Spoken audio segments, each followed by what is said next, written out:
again, doing another video on the wireless camera. This is part 9 of my start to finish van conversion Promaster 2500, 159 inch wheelbase.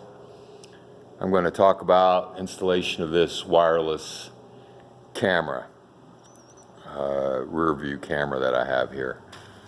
So as you can see, here's the camera. Obviously I mounted it here with a wing nut, and the reason I did that is because I wanted a camera that was movable. So as it's facing now, you can see it's facing toward the front.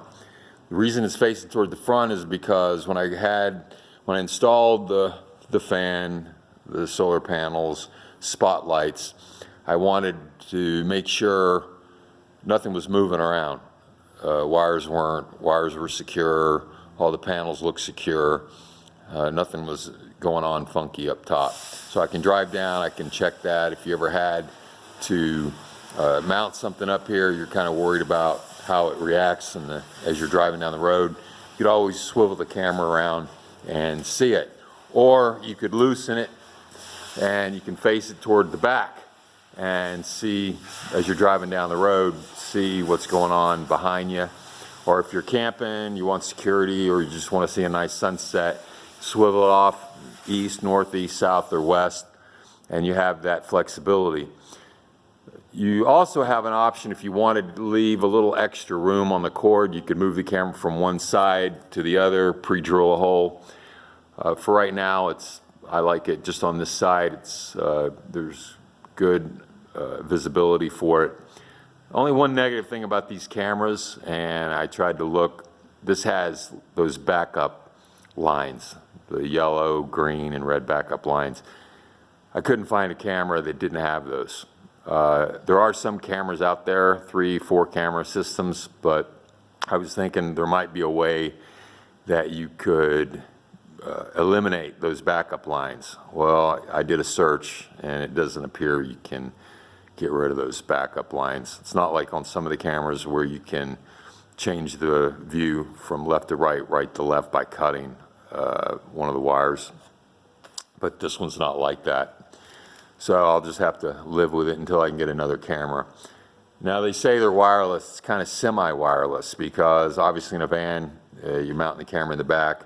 You have 12, 13 feet. You have to find a battery source.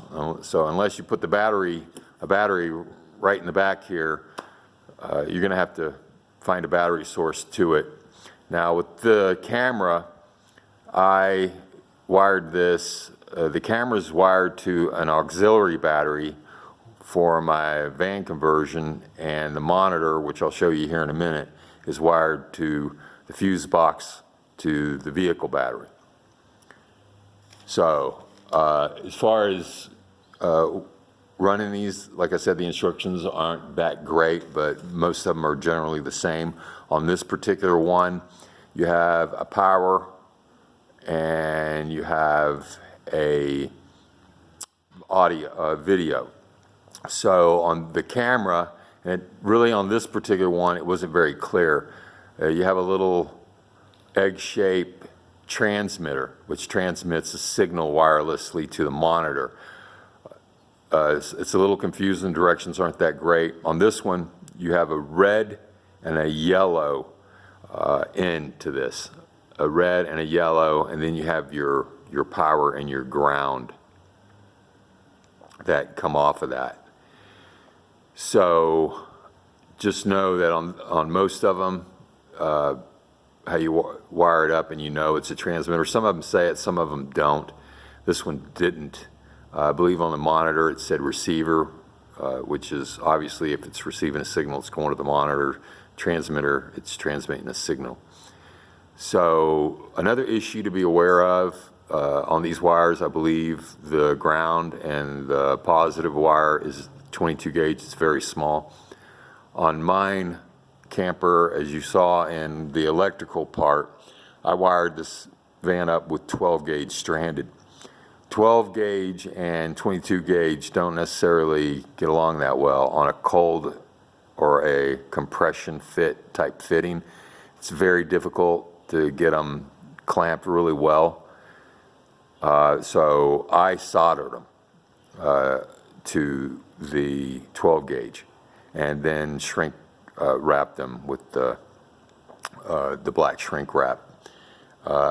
Let's say you don't have access to being able to solder, just cut back as much of the insulation as you can on the 22 gauge and wrap it several times around the 12 gauge, and then try to crimp it down with a cold crimp type wire connector, and that's probably the best you're going to get.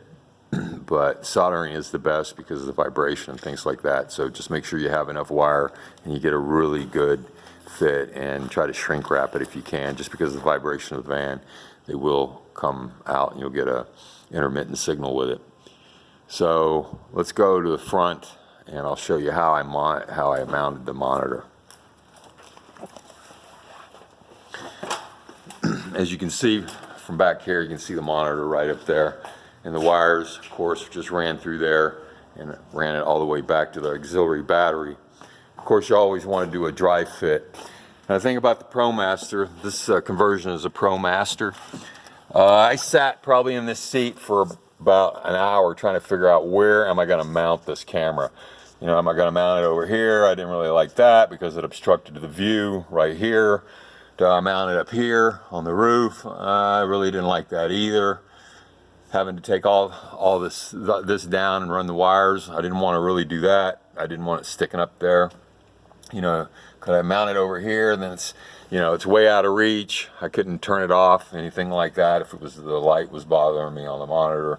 I don't have a center console to mount it. I'd have to look down. I really didn't like that idea. So what I decided to do is, on these Promasters, they have this clipboard thing right here. So what I decided to do, this is probably the best spot for it. So I decided to mount it inside of this cavity of this clipboard. Now the pane on this clipboard, it's kind of useless the way it is. However, to get this, if you wanted to mount it like I have it here, what you'd have to do is take this clipboard out. And of course, it's a pain to get it out because you have to take the radio out. And there's 4 holes right here, here, over here. And they make a radio removal bracket to take those out. You have to pop them. You try to pop them out simultaneously. But what I did is you can get a coat hanger or some 12 gauge, 10 gauge wire, and you can just stick it in here and just put it in there maybe about a ½ inch. You can kind of feel the resistance. Stick them in on both sides and then kind of jiggle the radio and it'll pop out.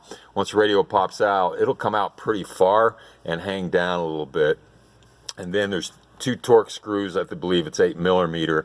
You can take those 2 Torx screws off, unscrew those, and then this clipboard pretty much will pop right out.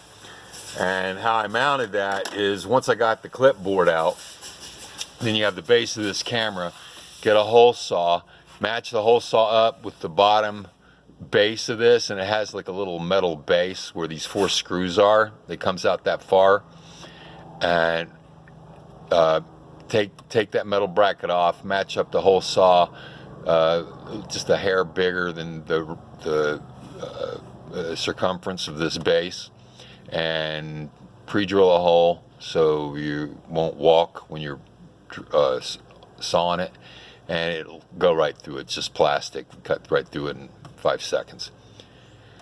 So once that's through, then you take this metal bracket, put the metal bracket, put the mount of the radio or the monitor through here and mount the bracket. And then I just took 4 screws, I believe they're number 10s, put it through with a lock washer, and a lock washer, and just secure it to the base. And it's pretty secure. It's not going to go anywhere.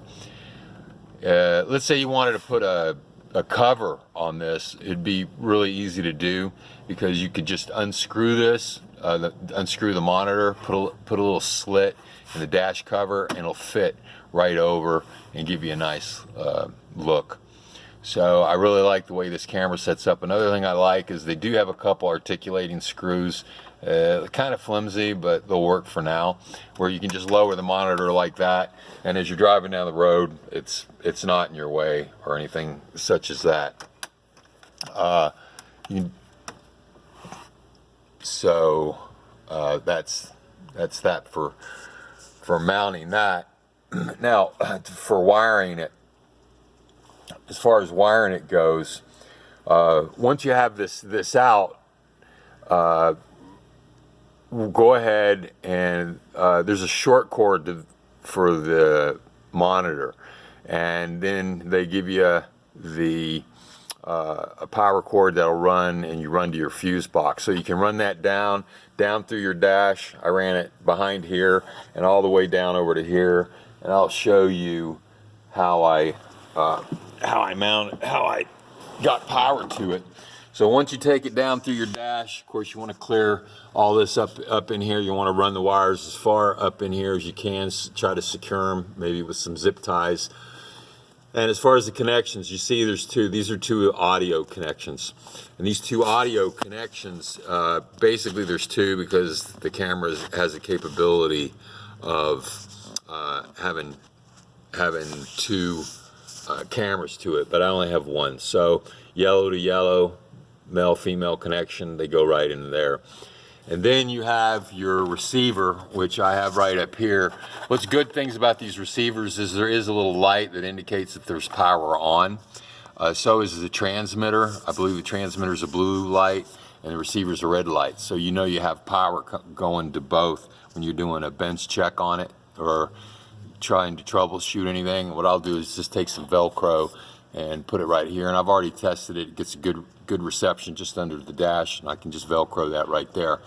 Now the issue you have with this, the receiver has a ground and a power, and the monitor has a ground and a power. So I took the red wire power from the receiver and the monitor and twist tied those together, put solder on them, and bought one of these pigtail fuses from an auto parts store. Now, one thing you want to be careful on all these fuses, you see a bunch of blank ones right here. Well, if you don't have a tester, you can usually just look in here. If you don't see little metal tabs, it's just a dummy. It's not getting any power. I only had one right here where I plugged this pigtail fuse extender in that had power, and I tested that with power, but you can look in there and usually tell. And what these do, you plug these in, and there's two spots for two fuses, and they rest right above these little mini fuses. And you just plug in your fuse into that. I believe it came with a 3-amp fuse, and you can just plug in there. And as far as the ground goes, you can just look under here on your dash, and you can see the two ground wires. Wire tied those together, did a crimp-on connection, and most of the time these cowling bolts, that's what that bolt is, a piece of cowling goes in there, and they'll be a good ground. But definitely test to make sure it's a ground before you, and we'll ground the whatever type of accessory you have, in this case obviously a monitor. So that's how I wired that. Not too bad. Like I said, the camera has go to one battery, and then the monitor is going to another battery. If you don't have an auxiliary battery, you obviously can run them off the same. You could wire everything to the ground and everything to the power, but you have to run the wires all the way back. With me, I obviously have two batteries. It doesn't matter if it's on two batteries or not. It's just getting power, and the transmitter is sending a signal. So that's it for this one. Thanks for coming along on my journey for a Promaster band conversion from start to finish. As you can see on the last video, I've got my panels up, started to put some insulation in there, and just moving along. And I hope you come with me. Please subscribe, and I will see you on the next one. Be safe.